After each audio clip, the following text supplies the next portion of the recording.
আমাদের কষ্ট হচ্ছে যারা তৃণমূল কংগ্রেসটা তৈরি করেছিল সেই নেতাকে আজকে অবসরে পাঠানো হচ্ছে, বাবুল সুপ্রিয়, কোয়েল মল্লিকদেরকে, মেনকা গুরুস্বামীদেরকে, রাজীব কুমারের মতো টেন্টেড একজন কুখ্যাত আইপিএস কে জায়গা করে দেওয়ার জন্য।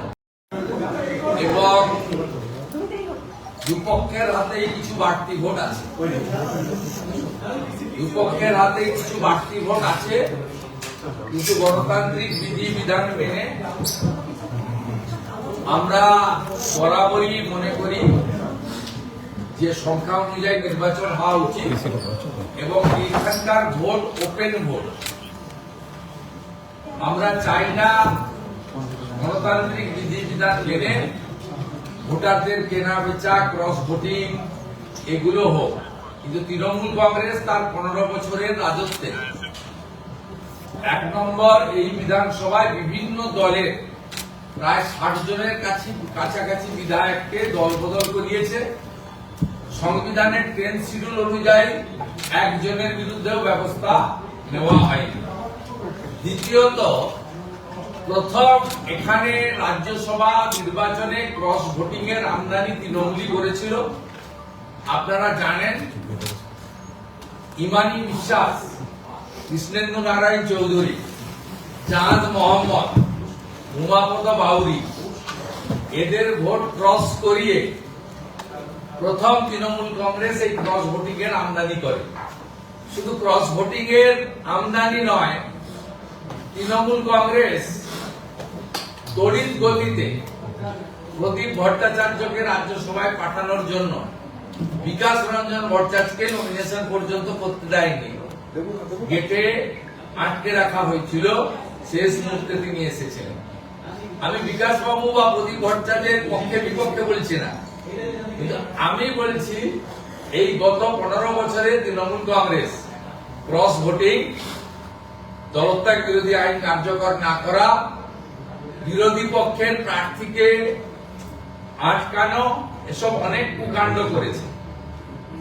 আমরা অর্থাৎ আমি এবং রাজ্য বিজেপির সভাপতি শ্রমিক ভট্টাচার্য চাইলে আরো একটি নমিনেশন করাতে পারতাম এবং 16 তারিখের নির্বাচনে তৃণমূল কংগ্রেসের অনেকেই ক্রস ভোটিং করতেন, কারণ তারা জানেন প্রায় 60 জনের বেশি এমএলএ জানেন যে তারা টিকিট পাবেন না।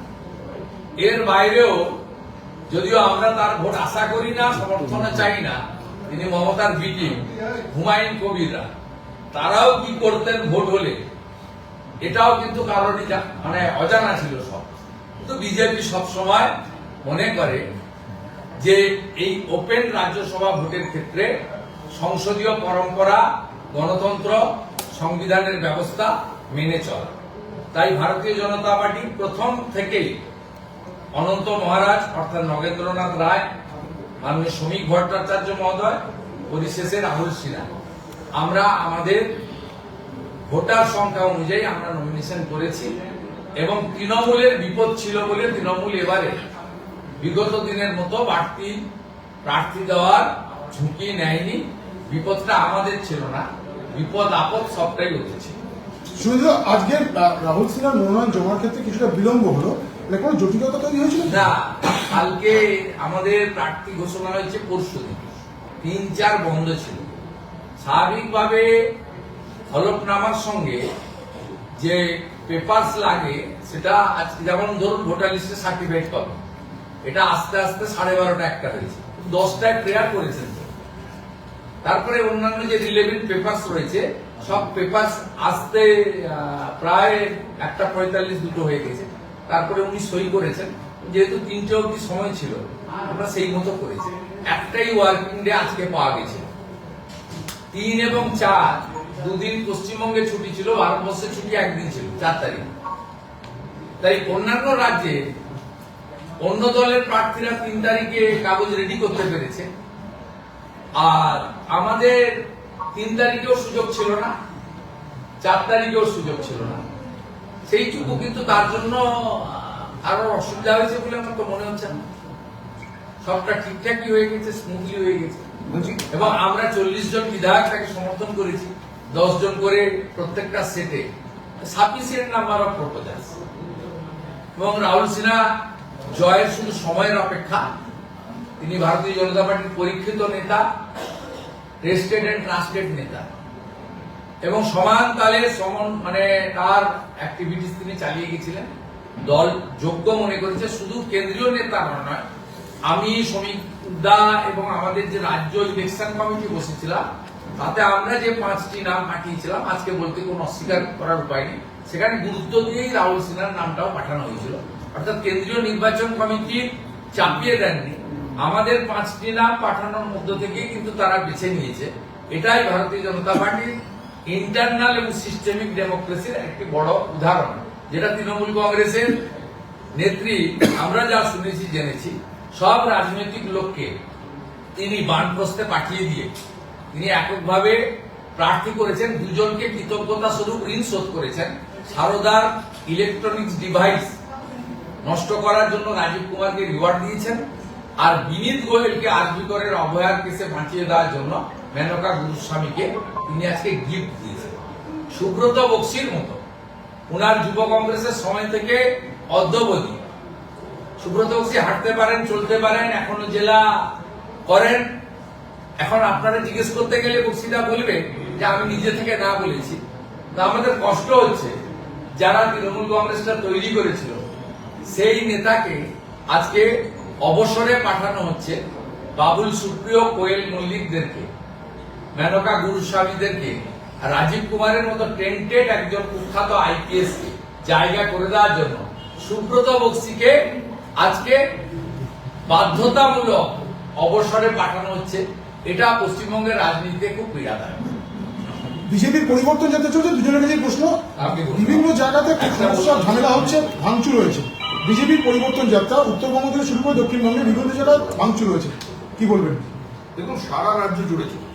বারাবণীতে হয়েছে, কুচবিহারে হয়েছে, বিক্ষিপ্ত ভাবে সর্বত্র পশ্চিমবঙ্গের তৃণমূল কংগ্রেস বিজেপির উপরে হামলা চালাচ্ছে। তৃণমূল কংগ্রেস জানে যে তৃণমূল কংগ্রেস নেই, তৃণমূল কংগ্রেস চলে গেছে, তৃণমূল কংগ্রেস চলে যাবেই। আর হামলা করে, আক্রমণ করে যদি বিজেপিকে উঠিয়ে দেওয়া যেত, তাহলে 2016 সাল থেকে আজ পর্যন্ত 300 বেশি বিজেপি কর্মী খুন হয়েছে। 2021 সালের 2রা মের পর 27 দিনে 56 জন বিজেপি কর্মী খুন হয়েছে, ঘরছাড়া করা হয়েছে, লক্ষ লক্ষ টাকা জরিমানা দিয়ে বিজেপি সমর্থকদের বাড়ি ফেরানো হয়েছে, মাথা বইয়ে কামিয়ে দেওয়া হয়েছে, নিজের মূত্র ত্যাগ করিয়ে তাকে দিয়ে খাওয়ানো হয়েছে। এই তো অত্যাচার চলেছে। মহিলাকে সম্পূর্ণ নগ্ন করে তার সামনে বসে থেকে তাকে দিয়ে চা বানিয়ে বিস্কিট খেয়ে তাকে বলে গেছে যে এই পার্টি এই ক্ষমতা পাওয়া যাবে না। তারপরেও বিজেপি উঠে যায়নি। আমরা এখানে থাকতে এসেছি, চলে যেতে আসিনি। তবে এটা ঠিকই, আমরা ক্ষমতার পট পরিবর্তনের পর স্বজন হারানো শ্মশানে তোদের চিতা আমি তুলবই। আমরা ওদের চিতা তুলব না। পশ্চিমবঙ্গের যে রাজনৈতিক সংস্কৃতি, যে ভোট সংস্কৃতি তৈরি হয়েছে, এই হিংসার সংস্কৃতি, এই সংস্কৃতিকে আমরা চিতায় তুলে দেবো। সারা ভারতবর্ষে যেভাবে মানুষ তাদের গণতান্ত্রিক অধিকার প্রয়োগ করে, সেই ব্যবস্থা প্রকাশ্যে গুলি করে দিল, তাকে ধরতে 9 দিন সময় লাগলো রাজ্য পুলিশকে। দিল্লি থেকে অ্যারেস্ট হয়েছে কিছুক্ষণ আগে, হাওড়ার ঘটনার ও আপোষ করে দিয়েছে। তৃণমূলের সম্পদ, ওকে অ্যারেস্ট করেছে, ভোটের আগে মুক্তিও দেবে এবং গৌতম চৌধুরী হয়ে ভোট লুট করবে।